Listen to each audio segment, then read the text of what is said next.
E aí pessoal, beleza? Vamos continuar nas nossas aulas sobre conjuntos. Hoje nós vamos falar de conjuntos especiais, tá bom? Vamos lá. Embora conjuntos nos ofereça a ideia de reunião de elementos, ou seja, junção de elementos com alguma característica em comum, né? Podemos considerar como conjunto agrupamentos formados por um só elemento, ou agrupamentos sem elemento nenhum. Chamamos de conjunto unitário aquele formado por um só elemento. Então, todo conjunto formado por um só elemento é chamado de conjunto unitário. Então, ele tem apenas um elemento. Isso é chamado de conjunto unitário. Beleza? Por exemplo, conjunto dos números primos, pares e positivos. O único número primo par é o 2, né? Beleza? E positivo também. É conjunto dos satélites naturais da Terra. O satélite natural da Terra é a Lua. Beleza? E o conjunto das raízes da equação. As raízes dessa equação, considerando os números reais, digamos assim, né? Como conjunto universo, eu tenho x, o 5 passa diminuindo, 11 menos 5, x igual a 6. Então, é um conjunto unitário. Certo? As raízes da equação. Lembre que raízes da equação é a mesma coisa que solução das equações, que é o famoso valor do x, tá bom? Olha só, chamamos de conjunto vazio, aquele formado por nenhum elemento, aquele que não possui nenhum elemento, certo? Conjunto vazio não possui elemento. Obtemos um conjunto vazio considerando um conjunto formado por elementos que admitem uma propriedade impossível. Então, nem sempre isso vai estar escancarado, vai estar tão direto falando que não tem aquele elemento. Às vezes é a solução de uma equação. Por exemplo, conjunto das raízes reais dessa equação. Como é que a gente resolve essas equações? Olha só. Esse exemplo 13, como é que a gente resolve? x2 mais 1 igual a 0. Esse 1 está mais, passa menos. Então, x2 igual a menos 1. Gente, daqui eu já tenho um problema. Como é que um número elevado ao quadrado vai ficar negativo? Isso é uma coisa impossível, certo? Isso é impossível. Na matemática, nós falamos que isso é um absurdo. Isso é um absurdo, certo? Não tem solução. Então, na verdade, a solução é o vazio. Essa é a simbologia de vazio. Muita atenção. Assim é a simbologia de vazio. Isso é uma letra grega chamada φ. Ou assim. Certo? Nunca coloque assim. Certo? Pois antes do φ ser uma representação para o conjunto vazio, ela é uma letra grega.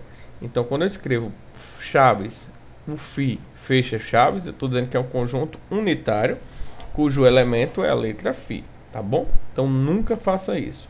Isso é pecado. Olha as lágrimas aqui. Olha a carinha triste.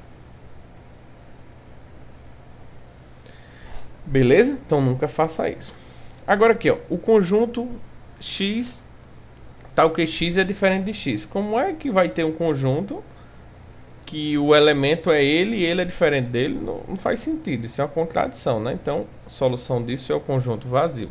Lembrando, ou eu coloco assim, ou eu coloco assim. Nunca os dois, tá bom? Então, vamos lá. O conjunto vazio, essa observação é muito interessante. O conjunto vazio, a gente acabou de falar, né? Pode ser representado por duas formas, o φ ou assim, certo? Φ é uma letra de origem norueguesa, eu falei grega, me perdoe, norueguesa. Não podemos confundir as duas notações representando o conjunto vazio por isso. Isso não pode ser pecado mortal, pois estaríamos apresentando um conjunto unitário, cujo elemento é o φ, tá bom? O conjunto vazio está contido em qualquer conjunto, e por isso é considerado subconjunto de qualquer conjunto, inclusive dele mesmo. Então, eu gosto de falar que o conjunto vazio, o vazio, esse é o símbolo do vazio, é um subconjunto conjunto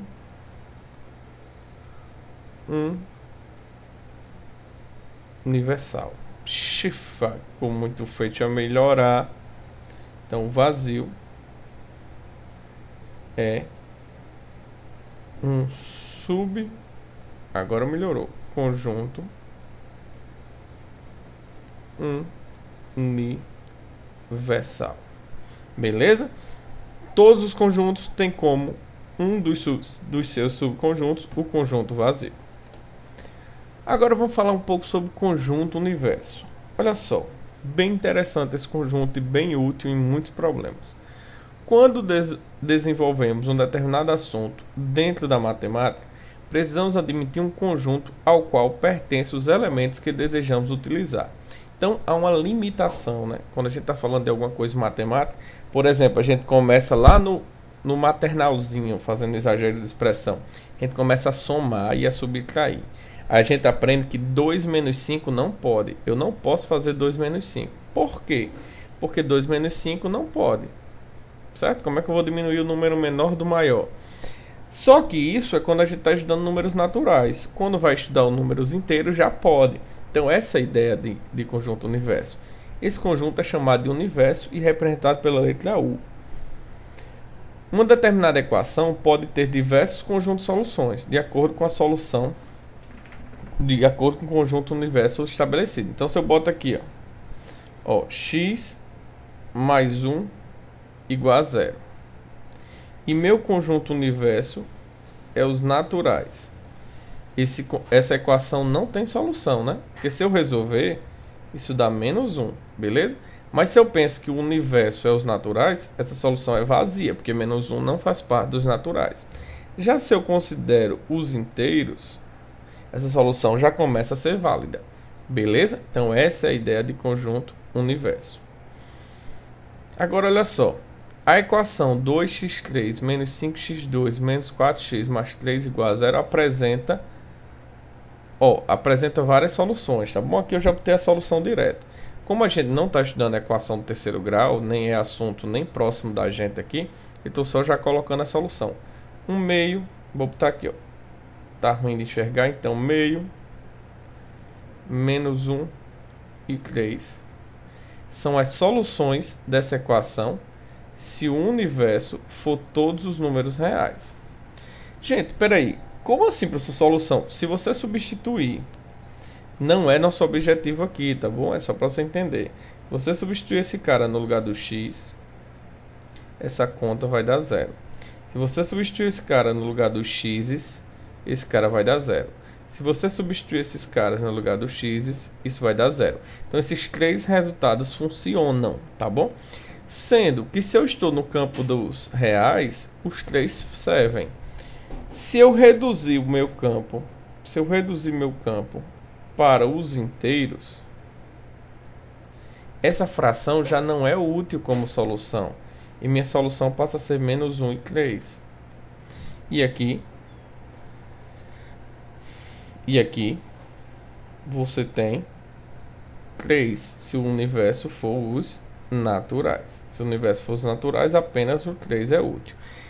Professor, onde é que eu vejo isso na prática? Isso tem muito a ver na prática quando, por exemplo, você tem uma senha e essa senha é numérica e você vai tentar digitar ela no teclado de um computador, por exemplo, do notebook, e você digita uma letra. Ele não vai aceitar, vai dizer caractere incorreto, né? Ele pede lá para gerar uma senha, seja do que for. Ele diz, digite um algarismo de 0 a 9. Tá, aí você digita N, o sistema vai dizer, não é possível, por quê? Porque o conjunto universo daquela senha envolve os números, os algarismos, desculpe, tá bom? Então, gente, espero que vocês tenham entendido.